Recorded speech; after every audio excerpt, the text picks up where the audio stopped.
যারা এতিমকে ভালোবাসে আল্লাহ তাদেরকে ভালোবাসে।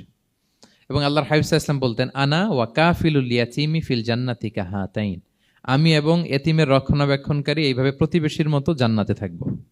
এই দুই আঙ্গুলের মাঝে যেমনি গ্যাপ নাই, আমার আর এতিমের রক্ষণাবেক্ষণকারী তার বাড়ির মাঝখানে কোনো গ্যাপ থাকবে না জান্নাতে। We will be neighbour in paradise. জান্নাতে এরকম আমরা কাছাকাছি থাকবো। আল্লাহু আকবার পড়েন। তাহলে এতিমের রক্ষণাবেক্ষণকারীকে আল্লাহ তাআলা ভালোবাসেন। যারা এতিমকে পছন্দ করে না, এতিমকে তাড়িয়ে দেয়, তাদেরকে আল্লাহ পছন্দ করেন। আল্লাহ তাআলা বলেন, আরাআইতাল্লাযী ইউকাযযিবু বিদ্দীন ফাযালিকাল্লাযী ইয়াদুউল ইয়াতীম। যারা আখিরাতকে অবিশ্বাস করে তারাই এতিমকে ঘাড় ধাক্কা দিয়ে তাড়িয়ে দেয়।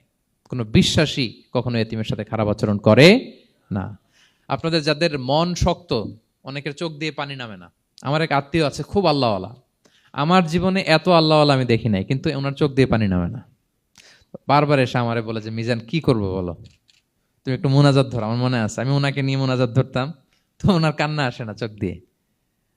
এত আল্লাহওয়ালা, খুব ভালো মানুষ, কিন্তু চোখ দিয়ে পানি নামে না। এটা অনেকের হয়, নানা কারণে হয়। তো আল্লাহর হাবিব সাল্লাল্লাহু আলাইহি ওয়াসাল্লাম বলেছেন, কারো যদি চোখ দিয়ে পানি না নামে বা হৃদয় নরম না হয়, তারা যেন এতিমের মাথায় হাত বুলিয়ে দেয়। এক সাহাবী এসে বলেন, ইয়া রাসূলুল্লাহ, আমার হৃদয়টা বড় শক্ত, হৃদয় নরম হয় না। রাসূল সাল্লাল্লাহু আলাইহি ওয়াসাল্লাম বললেন, তাই? আতুহিব্বু আন ইয়ালিনা কলবুক, তুমি কি চাও তোমার হৃদয় নরম হোক, ওয়া তুদরাকা হাজাতুক, এবং তোমার আশা পূরণ হোক? তিনি বললেন, হ্যাঁ। তখন রাসূল সাল্লাল্লাহু আলাইহি ওয়াসাল্লাম বললেন, ইরহামিল ইয়াতীম, এতিমের উপর রহম করো। ওয়ামসা আলা রাসি, এতিমের মাথায় হাত বুলিয়ে দাও। ওয়া আতইমহু মিন তুআমিক, তোমার খাবার এতিমকে খাওয়াও। তালিনু কলবুক, তোমার অন্তর নরম হবে। তুদরাকা হাজাতুক, তোমার ইচ্ছা পূরণ হবে। তাহলে হৃদয় যদি শক্ত থাকে, কার মাথায় হাত বুলাবেন? বুলাইছেন কখনো? খুঁজে খুঁজে হাত বুলাবেন। বাংলাদেশে তো অনেক অরফেনেজ আছে, অনাথ আশ্রম, ওখানে যাবেন।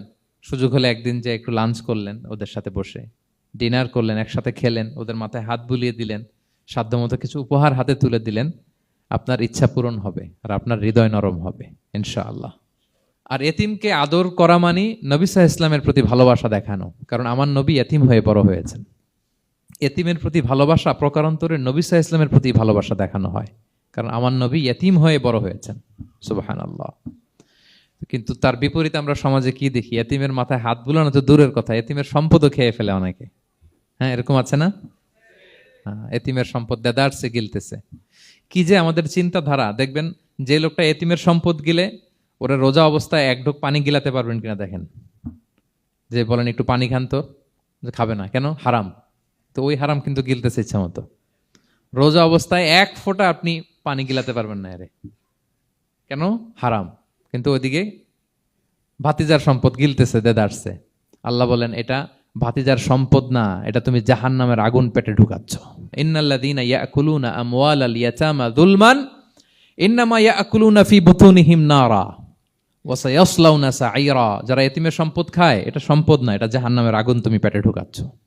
সো এতিমের প্রতি যেন আমরা নমনীয় হই, তাদের মাথায় হাত বুলাই, তাদের জন্য খরচ করি, তাদের প্রতি যেন আমরা দয়াদ্র হই।